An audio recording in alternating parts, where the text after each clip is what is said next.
В России готовится проект нормативного документа, который внесет изменения в порядок депортации из России иностранных граждан или лиц без гражданства. Как сообщает ФАН-документ, в настоящее время проходит общественное обсуждение независимую антикоррупционную экспертизу после выполнения необходимых процедур. Министр внутренних дел России Владимир Колокольцев пишет, нормативный акт – это он вступит в законную силу.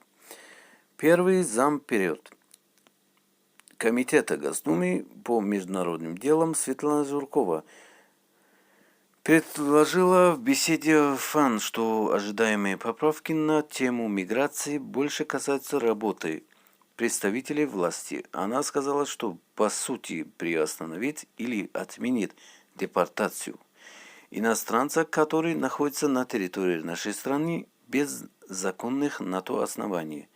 Теперь могут только руководители силовых ведомств самого высокого уровня, что подразумевает высокую надежность и ответственность при ошибку будут исключения, принятие неверных решений сведено к минимальной вероятности, никакой бумажной волокоты и привлечек при депортации нелегалов.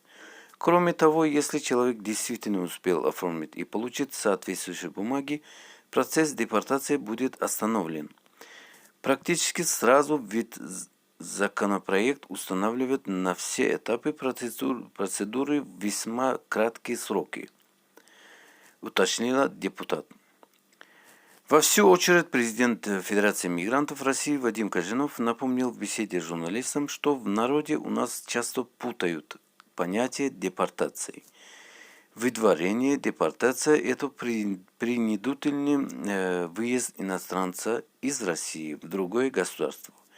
Этот процесс запускается, когда иностранец утрачивает законное право на проживание в России. Мигрант добровольно или принудительно покидает предел страны. Выдворение же – это наказание за нарушение российских законов. Оно происходит на основании решения суда.